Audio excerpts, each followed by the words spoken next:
Salam sejahtera dan salam serak kesayang bersama saya Janet Bennett.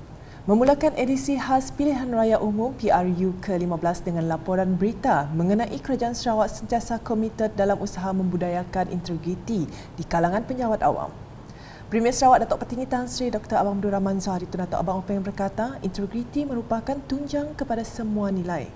Menurutnya, dalam konteks perkhidmatan awam negeri Sarawak, integriti bermaksud kejujuran, amanah dan accountability yang ditunjukkan melalui ketelusan, keadilan dan kesaksamaan dalam tindakan. Sarawak government under me always believe in the common goal of upholding integrity and sustaining good governance practices in line with its vision of becoming a developed state with high income by 2030.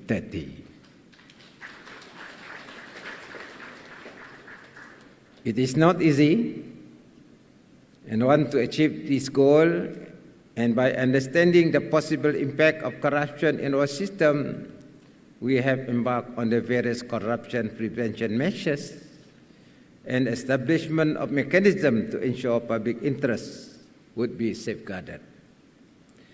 Among others, the establishment of Internal Audit Unit under the Administrative of State Financial Secretary Office, setting up of the Integrity Ombudsman Unit under Premier's Office, and mandatory for all government agencies to set up Integrity Unit, at least one Certified Integrity Officer, CEIO, in the organisation. Beliau berkata demikian semasa berucap semasa Majlis Perasmian Hari Integriti 2022 Perbadanan Pembangunan Ekonomi Sarawak SEDC di Kuching pada Khamis. Premier Sarawak menambah kerajaan yang bertanggungjawab dan telus adalah penting dalam mewujudkan ekonomi yang makmur dan produktif supaya taraf hidup rakyat Sarawak adalah yang setinggi mungkin. Therefore, it prides me to mention that Sarawak has built a strong foundation with clear objective in addressing corruption, governance and integrity. Turut hadir ialah Setiausaha Kerajaan Sarawak Datuk Amar Muhammad Abu Bakar Marzuki, Pengurusi SEDC Tan Sri Datuk Amar Dr. Abdul Aziz Datuk Hussein, Timbalan Menteri Pengangkutan Sarawak Datuk Dr. Jarib Susil, Timbalan Menteri Utiliti dan Telekomunikasi Sarawak Datuk Dr. Abdul Rahman Junaidi, Timbalan Menteri Perdagangan Antarabangsa, Industri dan Pelaburan Sarawak Datuk Dr. Malcolm Musih Lamo, Timbalan Setiausaha Kerajaan Sarawak Datuk Dr. Muhammad Abdullah Zaidel dan Pengurus Besar SEDC Datuk Abdul Hadi Datuk Abdul Kadir. Terdahulu semasa berucap, Tan Sri Abdul Aziz memberitahu SEDC komited untuk menerapkan integriti sebagai budaya kerja dalam menyampaikan perkhidmatan yang berkualiti kepada rakyat. Menurutnya, nilai integriti memainkan peranan penting dalam pelan transformasi SEDC bagi memastikan organisasi itu kekal berdaya saing seiring dengan lanskap ekonomi dan perniagaan yang sentiasa berubah pada masa kini. Malah katanya pelbagai langkah telah dilaksanakan untuk menyokong agenda integriti ini.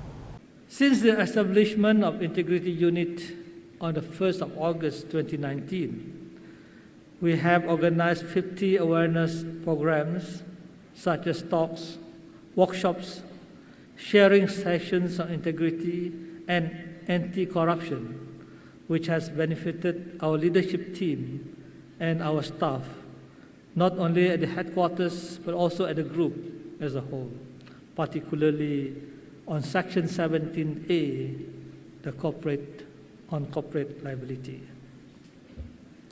And to support Yang Amat Berhormat Premier's aspiration in having state's-owned Certified Integrity Officer, or CEIO, to date we have sent 3 officers to attend the training in 2019 and 2022, which were organized jointly by the State Integrity and Ombudsman's Unit or Unions and Malaysian Academy of Anti-Corruption, MACC. Dalam majlis tersebut, beliau juga berkesempatan menyampaikan anugerah khas Pemimpin Pembangunan Berintegriti SEDC 2022 kepada Premier Sarawak atas jasa bakti beliau dalam melaksanakan projek-projek strategik menerusi organisasi itu untuk membangunkan negeri ini. Turut diadakan simbolik menandatangani ikrar integriti serta pembacaan ikrar tersebut oleh setiap warga SEDC dan tetamu yang turut serta dalam program tersebut. Berita seterusnya, Kepimpinan Kerajaan Gabungan Parti Sarawak GPS di bawah Teraju Premier Sarawak, Datuk Patinggi Tan Sri Dr. Abdul Rahman Zohari Tun Datuk Abang Peng diyakini akan terus memacu pembangunan di Sarawak. Timbalan Premier Sarawak Datuk Ahmad Douglas Ugat Mbas berkata penubuhan agensi pembangunan Ulu Rejang URDA yang merangsang pembangunan di kawasan Ulu Rejang membuktikan keprihatinan kerajaan GPS terhadap pembangunan luar bandar. Katanya pembinaan jalan raya baru sepanjang 7,000 km dan menaik taraf 3,000 km jalan raya sedia ada di seluruh Sarawak juga memperlihatkan keprihatinan kerajaan negeri. Beliau berkata demikian semasa pada majlis pemimpin bersama rakyat di Rumah Jarob, Nangga Sepadi, Khatibah Song pada Khamis. Sementara itu, Datuk Seri Alexander memberitahu URDA yang dipengerusikannya mempunyai rancangan untuk meningkatkan sosioekonomi rakyat selain daripada pembangunan infrastruktur. Hadir sama Timbalan Menteri di Jabatan Premier Sarawak, Undang-Undang dan Adat Resam Negeri Jefferson Jamid Uyat, Adun Khatibas Lidam Asan dan Adun Macan Alan Siden Gramo. Laporan seterusnya, Gabungan Parti Sarawak GPS memerlukan sokongan penuh daripada rakyat Sarawak dalam pilihan raya umum PRU ke-15 supaya suara wakil rakyat lebih kuat didengari di Dewan Rakyat. Speaker Dewan Undangan Negeri Dun Sarawak Tan Sri Dato' Amar Muhammad Asfiah Wang Nasar berkata, justru GPS memerlukan kemenangan penuh di 31 kerusi parlimen yang dipertandingkan. Kita perlu suara ramai dari Sarawak. 31 ahli parlimen yang dihantar dari Sarawak, kalau boleh kita mau 31. Kenapa? Dengan 31 ahli parlimen dari Sarawak di Kuala Lumpur, kita menentukan bentuk kerajaan pusat. Siapa patut menjadi yang amat berhormat Perdana Menteri Malaysia? Dan MP mana dari Sarawak boleh dilantik menjadi Menteri Malaysia, Timbalan Menteri Malaysia. Beliau berkata demikian semasa program santai bersama pemimpin di Kampung Kuala Sibuti pada Rabu. Tan Sri Dato' Amar Muhammad Asfiah menambah sekiranya GPS kalah, ia bukan sahaja akan melemahkan suara Sarawak, malah permohonan pembangunan dari Sarawak turut tidak didengari. Kalau kita lemah, berpecah belah, kita tidak mempunyai suara. Boleh diketepikan saja MP dari Sarawak sebab mereka lemah. Apa yang dipohon, orang tidak akan mendengar. Jeraya 6 km sama ada jeraya federal atau jeraya negeri tidak dipedulikan sebab MP dari Sarawak berpecah belah, suara mereka lemah. Jadi kita mau suara itu nyerit, lantang. Manakala di Serian, calon gabungan Parti Sarawak GPS Parlimen Serian Datuk Seri Richard Riyad Jain berkata GPS mengutamakan kestabilan dan kemakmuran di negeri ini sejak penubuhannya pada tahun 2018. Justru tegasnya beliau memerlukan kerjasama dan sokongan semua pihak bagi menentukan kemenangan GPS dalam pilihan raya umum PRU ke-15. Beliau berkata demikian ketika menyempurnakan program bersama Wakil Rakyat Tembeduk, Kedup, Adun Bukit Semuja dan Ketua Masyarakat di Dewan Seri Riyad, Kampung Pichin pada Rabu.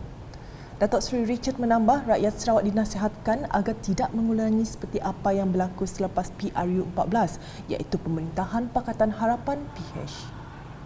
Turut hadir Ahli Dewan Undangan Negeri Adun Tembeduk Dr. Simon Sinang Bada, Adun Kedup Martin Ben dan Adun Bukit Semuja John Ilus. Beralih ke perkembangan seterusnya, seramai 100 penduduk dari Kampung Penibong, Kampung Penuai, Kampung Salah Kecil dan Kampung Salah Besar menyertai program jelajah keusahawanan industri pembinaan CIDB yang diadakan di Dewan Masyarakat Kampung Penibong pada Rabu. Ia telah dirasmikan oleh Pengerusi Lembaga Pembangunan Industri Pembinaan CIDB, Ir Senior Yusof Abdul Wahab dan turut dihadiri Pengurus CIDB Sibu Chuang Kwang Hong.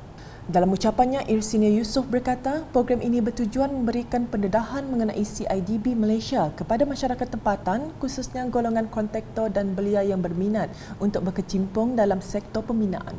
Maklumat semua adalah khusus ataupun jelajah usahawanan industri pembinaan CIDB. Mungkin sudah dicerita di J10 di CIDB, apakah CIDB, apakah fungsi-fungsi CIDB nak pulau WHO, benar juga ayam dan sangat berguna untuk pulau yang akan berkecimpung dalam bidang pembinaan. Pertama sekali kau mesti tahu apakah syarat-syarat tertentu SB, lesen dan sebagainya lah, grade dan sebagainya, syarat dan dokumen-dokumen yang penting untuk mendaftar untuk mendapatkan grade tertentu lah.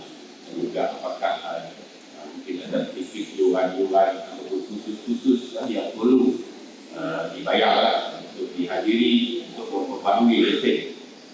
Jelas beliau lebih banyak lagi peluang dalam projek pembangunan akan wujud apabila agensi pembangunan Delta Rajang Rada beroperasi kelak. Terdahulu, Irsinia Yusof berkesempatan menyaksikan majlis penyerahan tapak projek oleh Jabatan Kerja Raya Sarawak JKR yang diwakili penolong jurutera JKR bahagian muka Naimah Saminan kepada kontraktor yang dilantik di Kampung Sebako. Projek tersebut membabitkan naik taraf jalan dalam Kampung Sebako yang telah diluluskan melalui dana Projek Transformasi Luar Bandar RTP Adun Semop Datuk Abdullah Saidul yang berjumlah RM221,979. Ia dijadualkan siap pada masa 6 bulan bermula 8 November 2022 sehingga 7 Mei 2023. Apabila siap kelak, jalan ini akan memberi kemudahan kepada penduduk Kampung Sebako untuk bergerak ke dalam kampung. Di Betong pula, penubuhan Lembaga Sagu dan Nipah merupakan inisiatif dan usaha kerajaan negeri dalam meningkatkan ekonomi penduduk luar bandar. Menurut Timbalan Menteri Pembangunan Wanita, Kanak-Kanak dan Kesejahteraan Komuniti Sarawak Muhammad Raziz Hitam, inisiatif Premier Sarawak Datuk Petinggi Tan Sri Dr. Abang Abdul Rahman Zahari Tun Datuk Abang Openg itu akan membuka peluang kepada pengusaha gula apung meluaskan perniagaan mereka. Kita sangat bertuah apabila YB Premier ni telah mencetuskan pencadangan daripada apa yang disuarakan oleh kebanyakan YB itu lah, termasuk saya sendiri, termasuk sahabat saya Datuk Gerard, agar pokok-pokok nipah ataupun pokok apung yang tumbuh di Sarawak ni yang